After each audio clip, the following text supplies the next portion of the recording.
Oh, I have a bias, and I'm going to talk about that bias. The bias is so big, I'm having difficulty making this video because I get so enraged. Also, what has helped to slow down inflation? Guess what? It wasn't interest rates. And since Canadians are still so concerned about our plunging dollar, I'm going to show you a little quinky dink from when our dollar was at its worst. But first, my bias. I hate these two men. Don't try to convince me otherwise. I have blocked people who've written to me to try to convince me otherwise. No, these are the worst human beings on the planet. I know there's some bad human beings out there. These guys are the worst. Top of list, 1 and 2. You can decide which one is 1 and which one is 2. It doesn't matter to me. Okay, let's just recap what happened yesterday. There was a bipartisan spending bill that was approved by Congress. If you don't know what that means everyone agreed to it. You know who didn't agree? This guy who wasn't elected and that guy who's not yet the president. Now, we can nitpick what was in the bill, but I want to focus on one specific thing. $190 million for juvenile cancer research. Yeah, $190 million to help kids with cancer. Now, numbers can be big, and $190 million may seem like a lot of money. It depends on how much money you have. It's a lot to me. It's a lot to you. Is it a lot to him? Oh, fuck no. A quick search shows that Elon Musk is worth $441.6 billion. So how much is $190 million to this guy? Well, let's just break it down to more reasonable numbers, like $441.60. If Elon Musk only had $441.60, that $190 million worth of cancer research would be 19 cents. Yeah, relatively speaking, this man could fund a decade's worth of juvenile cancer research for $1.90. If you have $441.60 and someone says to you, I could do 10 years of cancer research for kids for $1.90, and you say, go fuck yourself, you're an asshole.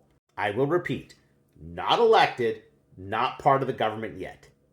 Not only is this guy the de facto president of the United States, he's also interfering in elections all over the world, trying to become the de facto emperor of the planet. Some of you must love the taste of leather, because you're doing a lot of bootlicking. Now, I want to be clear, I'm not opposed to conservatives, I'm not opposed to Republicans. I don't like their policies, but I don't think they're terrible human beings. These two? It's not the same thing, man.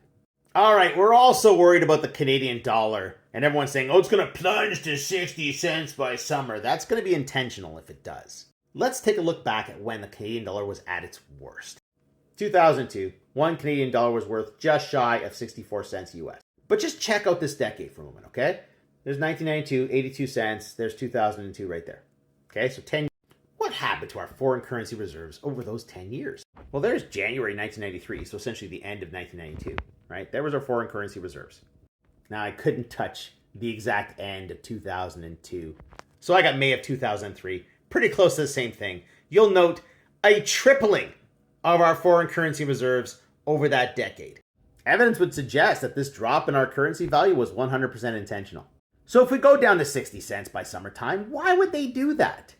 Cheap labor. Yeah, because they lie to Canadians. They say, well, Americans are making X amount of dollars. You're going to make the same amount of dollars, but your dollars are 60% of the value. Since we're talking about shit wages, let's check out this little article. The Fed was responsible for as little as 20% of the inflation slowdown, according to researchers. See, according to the Fed, they're responsible for 40% of the inflation slowdown. But everybody else says it's 20%. So the question remains, why did inflation fall without a recession? Oh, the major reason was that real wages in the US took a hit. Falling real wages absorbed the shock to the price level, unlike the 1970s when US workers and unions could still protect their real wages against rising inflation. Was there another reason? Oh yes, a rise in the labor supply due to immigration.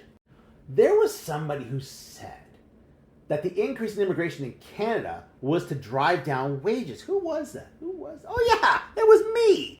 And now the United States, trendsetter of the planet, is being run by a dude who hates to pay overtime and another dude who hates to pay people at all. But they're going to do what's best for unions and the workers. Oh yeah.